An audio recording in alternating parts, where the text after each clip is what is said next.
Hello everyone, this is Redstone, and as said at the end of the previous episode, we are gonna continue this thing today. But first, what I didn't realize at that time, this episode is episode 21. 21 is my favorite number, and I made a Minecraft series before. I've done one before, and please don't watch it because it's crap, but on episode 21, I decided I want to find out what is the block and the coordinates 21, 21, 21 in my world. It's yeah, it's kind of weird, but it's tradition, so I guess let's do it in this world as well. I have no idea what's up with this chunk here. It's been here since I've copied the world to a new file, and I think uh, I remember I went into this chunk, I looked for caves, and there's a ravine in there, and it's lit up already by torches. So to get to the 21, 21, 21 coordinates, let's go to 0, 0 first. I think I have a path somewhere around here. No, I don't think I know I have a path. Oh, we passed it. Sorry about the music also. I'm not sure if I mentioned this already. I don't seem to be able to turn the music off, so we're just gonna have to live with it. Maybe if I restart Minecraft. Ah, here's the path. Also, I'm using a new sprint button for the first time. That's why I have a bit of trouble sprinting. I changed my sprint button to one of the keys on my mouse, one of the mouse buttons, and that's actually very nice. I recommend you try that because you're probably gonna like it. If you have buttons on your mouse for, I don't know, switching websites, going back and forward through websites, change one of those buttons to your sprint button because you'll probably be able to. It will probably work, and it's actually very cool, very fun. Wah! Aha. Let's start digging the hole with a creeper. That's very efficient. Is my render distance very high? I seem to be getting a low frame rate. Where's 21? Now I lost it because the creeper blew up. Alright, it's right here. And this is gonna be a slightly boring... A zombie is gonna jump in here, I'm pretty sure. No? Where are you, zombie? I heard you. Don't be hiding. You're gonna sneak up on me, aren't you? Let's read if he's gonna die. Y52. That's still pretty high. Oh yeah, we're searching for the block at 21, 21, 21. That was stone, I'm pretty sure, at my previous world. At my first series, but it might be something else. There's a very low chance actually that it's something else, but we'll see. And this is getting real boring. I haven't prepared anything to talk about except that button, the mouse button. Now let's see, 21. Let's dig straight down, cause why not? Let's guess this just in case. 22, 21 at my feet. 21. No, it's no something like whoops, a dispenser. Shift, that's right. Now it's at my head. Anyway, I'm not sure which block exactly it is. It's stone anyway. So, boring. Meh, let's go back. Now to the potion machine. Last episode we haven't done much with this. Well, we've only done the button panel plus the encoding into binary plus analog. And now let's decode it. See, I've done some more work off camera already, but this is all probably temporary, and we're gonna tear it down and build it better, cause we're gonna find better ways of doing it. Anyway, let's decode the analog signal first. Here is the output, and let's see. Let's leave the digital ones, the binary ones, aside for now. Here goes the output, the signal strength lowers, but I don't think this is gonna be enough, this length here. I'm sure this is not gonna be enough, so we're gonna put these comparators into subtract mode and put some power in them so they subtract, and that's gonna work pretty nicely, I think. I just need to figure out what signal strength I need there. Anyway, here we have an analog decoder, namely a Redcoder by Cube Hamster. I'll put a link to his video in the description below. It's a very old video, and this is a very inefficient and kind of inconvenient analog decoder compared to other designs, but in this case it's gonna be the best, because well, you'll see, we won't stack outputs next to each other. The first output here, next output here, the third here. We're actually gonna put a break between them, so that goes away, and we just need a comparator, so we keep the signal strength. Let's make a way up here, because I keep falling. No, that's not gonna work. Is that gonna work? It is. Have a comparator above and below. Now if I do something like this, we've only lost one signal strength from here to here, namely right here, which is what we want. And let's build another one of these thingies. It's basically a simple gate that determines if redstone power is coming exactly this far. If it's going longer, it doesn't output. If it's going shorter, it doesn't output. Like right now it's going shorter, it's not gonna output anything because this repeater is off. I built one more, and if the signal reaches up to here, it just goes to a repeater and to here, because this is basically the furthest. We don't need to decode that if it went any further or if it didn't, because it's not gonna happen. I have this furnace here. The items in the furnace are measured by this comparator, and it should probably use something other than sandstone because I'm so low. This comparator subtracts that from the power it gets here, so it's just the right signal strength that this works basically. And I can show you how it works by flicking this lever. So this is the lowest redstone power, and it's gonna activate the first Redcoder, whatever, like that. Then several inputs. It doesn't really handle several inputs very well, but that's not supposed to happen anyway.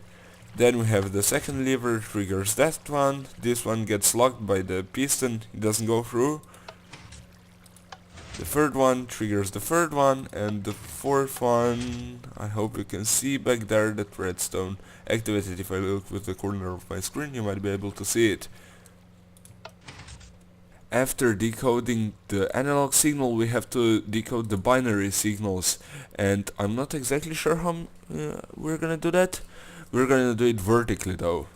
We're gonna do it from here upwards for each of these, and it's gonna split this signal into 4 signals on 4 different heights. What we're gonna connect that to, I have figured out quite far, pretty much precisely. We're gonna have droppers here connected to the redstone that spit out items that need to be put in the brewing stand, and that's gonna fall in the water stream in this direction. It's gonna go here, then it's gonna go here and into the hopper and into the brewing stand below. It's gonna be in the hopper in the correct order, so it gets put into the brewing stand in the correct order. I seem to have lost one of my clips, so I'm recording this while editing the video. The problem with droppers is that they spit out items kinda randomly. They can shoot it upwards, downwards, to the left, to the right, and if I have 2 droppers, they might spit out items in a different fashion, and there's actually quite a high chance that that's gonna cause items to get into the brewing stand in an incorrect order. You also get a sneak peek.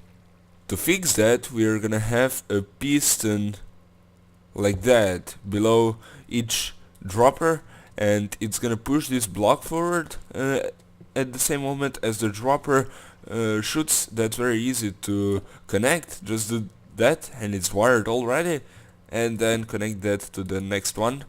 So that's pretty simple. And what this piston is gonna do is gonna push a block here, so when the item is shot out randomly, it lands on this and then it's released, and it's kinda stabilized. All the items have the same downwards speed, and they are released at the same moment. So that's gonna fix the problem of stuff not getting to the brewing stand in the correct order. I'm trying to find a compact way of decoding this and combining it with the decoded analog wire, but it's just too hard to do in survival. There are so many limitations, so this is gonna be the one thing I'm gonna figure out in creative and then rebuild it here. Meet you in a creative world. And here it is, built in creative. This is probably very close to what the final product is gonna look like. I might find ways of shrinking it a couple more blocks though, but it's not gonna be much. Here is our part that we have built in survival already. All these outputs go to separate towers of redstone torches. These are all gates. Gates are right here where redstone is, and then there's one here for each layer. And basically the inputs from this and this and this all go to each of these gates. And to make it easier for you to see what's going on, I'll turn this on and pretend this one is chosen, and you can see if these two are both off, then it happens that this turns on, this layer. If it is on, then this one turns on. If it is off, the third one turns on, and on is the fourth, the last one. How did I achieve that? To understand better, please ignore the rest of these towers, only look at this tower here, and everything from this border on is the repeating pattern. It repeats 4 times basically. So in this tower we have 4 layers, here, here, here and here. They all have their own gate. It's basically an AND gate, yeah, I think it's what you call this. One is here where the redstone is, the next one is here, the next one is here. They look pretty much the same, and there's a torch here that detects when the redstone here is off, and it's only off if all of these 3 torches are off, so that's an AND gate. From this input, a torch tower goes to each and every one of these layers. It goes straight up, so each time it goes to the next layer it inverts twice, so it remains the same, and it's off at the same moment at all the layers, or on, as seen here. These 2 inputs though, they don't remain the same on all the layers. Sometimes they invert twice, like seen here, and sometimes they invert 3 times, 1, 2, 3, and that basically inverts the signal. And if you do the correct combination of that, you get just what we've seen here. It's not even hard to do. This is what I was talking about. This design is considerably more compact and denser and cheaper, and I would probably never come up with it in survival. It's basically the same thing as that. It just needed a couple minutes to come up with a more compact arrangement that still can be stacked next to each other. Do I have music again? Yes, I do have music, and I have it off. Can't control it. That's quite a big device, and I have a lot of space to clear out. And since I don't have a good work pick, we're gonna be doing this. Please don't blow up the chest.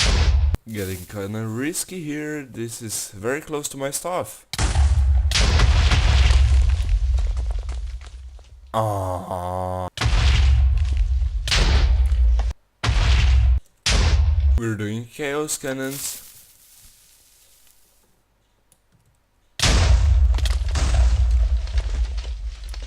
That didn't blow up at the right place.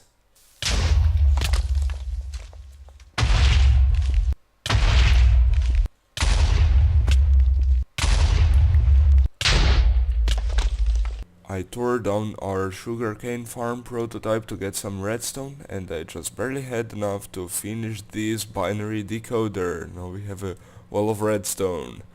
Uh, I placed levers here so we can try it, and I tried all of the inputs except for this with buttons. They all work the way they should. Let's turn on one. There where I have buttons, I can't really put levers there cause there's this hopper dropper combo that ruins it and turns it into a pulse. See, that's the one up there, and I wouldn't be able to get here in time to see what happens. I keep falling cause I press shift and then there's this ladder here which ruins the shift and throws me off. That's the one right there.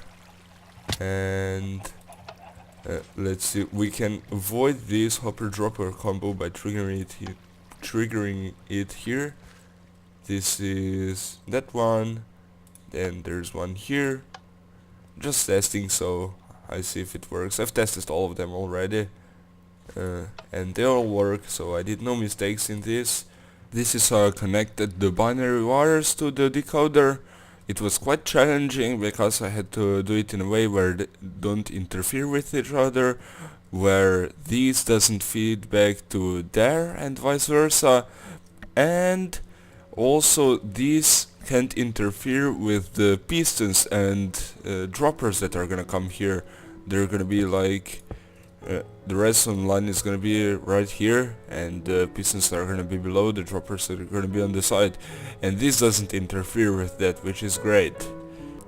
To finish the piston and dropper thingy, we need more redstone, so I expect caving clips in near future.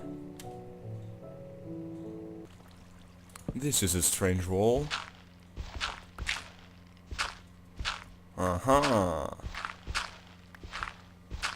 Come on! Oh, that's a lot of gravel. Anything? Anything? Huh? Iron? Nah.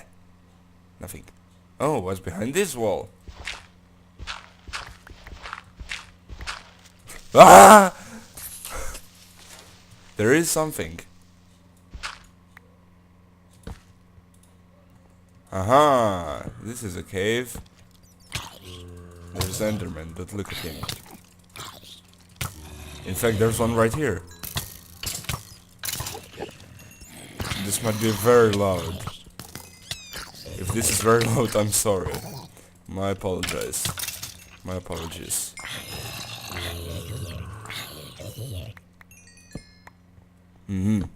Let's get this guy. Oh no, maybe let's wait for the creeper.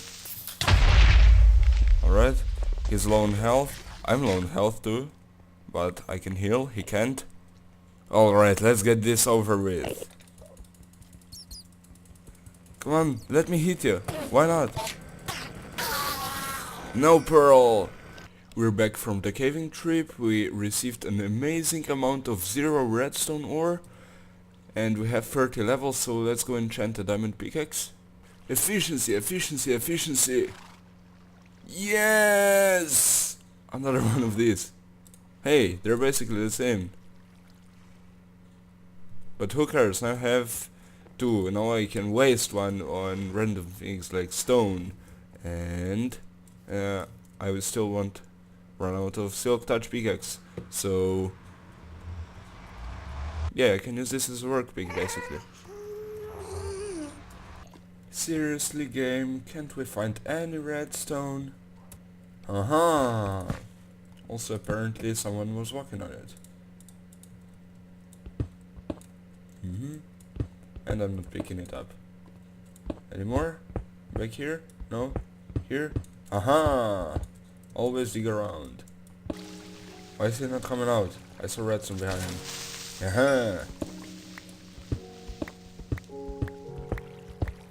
And we are back with 14 redstone ore. I think that's gonna be about a stack and a half. Let's see how accurate that is. Misplace. And that's a stack. Stack and a half is quite accurate. We'll put 24 levels into a diamond sword because we haven't done a diamond sword in a while and we hardly ever do enchantments other than level 1 and 30. Let's see what we get. I'm happy with anything. That's actually pretty good. Bane of Arthropods doesn't really matter because I'm almost never gonna use it. But Knockback 2 and Looting 2, that's definitely great for Enderman. I've done the first layer, but then I remembered we're probably not gonna need 3 droppers for each potion. Like, most of them are gonna have 2 steps only. And yeah, for those I only need 2 droppers. And it's better for me to first do this stuff, figure out what potions I want where, and then build these when I know how many droppers I need where. Plus, if I only have 1 dropper, I don't even need the piston below it because yeah, pistons are to make them in sync so they get in the brewing stand in the correct order. If there's only one, it doesn't really matter how it gets to the brewing stand. So I'll try to make as many of those as possible, and I'll achieve that by starting out with awkward potions. So instead of having a stash of water bottles, I'll have a stash of awkward potions. So it's -1 step for pretty much each potion, and that's gonna help a lot because we're gonna have only a single step at many of these. I've done the layout. You can see all the potions here, and it's not gonna look like this. It's gonna be item frames on the buttons when we're done. But for now this is okay, and there's a free spot here for whatever potion gets added in the future. We have gunpowder and redstone and glowstone. I'm not sure if this is redstone or this. I keep mixing those two. While doing that, I was testing some things, pressing some buttons and levers, and I realized some of these are activating when they shouldn't, because the timing is wrong on this, and that analog stuff. I've been changing these, but it still doesn't work completely, so I decided to put a monostable circuit here at the analog wire. I invented some kind of a weird monostable circuit this here that locks the wire, and it supports analog redstone. It keeps the signal length. The idea here is to activate this, then activate that and deactivate it, and then deactivate this, because in that case there's no way any of this is gonna fire when it shouldn't. We have a visitor and he brings us a present. We want his pearl though. No pearl. Nah. They never give a pearl. Never. And this is it. It actually turns out if we start with awkward potions, only 3 potions up there need 2 stages. Slowness, damage and invisibility, I think. Yeah, that's slowness, that's damage, that's invisibility. Others only have 1 step, and these here are the bottom line on the button panel. The last one here is 3, and we're not gonna put anything there for now. I put some kind of a cover on top of that because I plan to have a big room here, and this can be a wall. It's pretty cool, like see all the redstone through there. I'm probably gonna put something behind, like sandstone, and also you'll be able to see items fall down. Well, not really because you'll be standing over there, but whatever, it's cool, I like it. You can get up this ladder and get to any of these dispensers, fill them up if required, which is probably not gonna happen because they have so many items, or it's not gonna happen very often. And then we have these sensors here. I have those access routes to get to the frontal dispensers, but I'm probably gonna make some other way of getting there, because this doesn't look nice. These holes here, I like these, but I could come up with something different, but definitely not that. When I say something different, I mean I might find a way of making a ladder back there, and you could walk on a path all the way up to there, or at least up to here. That could be cool. Next thing we have to do is connect water streams from here, from all of these, to this hopper that goes to the brewing stand. And when the brewing is finished, we need to unlock this hopper here, get it in this chest, and unlock a hopper to get new water bottles in the brewing stand. I mean, awkward potions, that's right. But this episode is running long, so we'll finish it now and perhaps continue with this next episode. Thanks for watching, bye bye, see you later.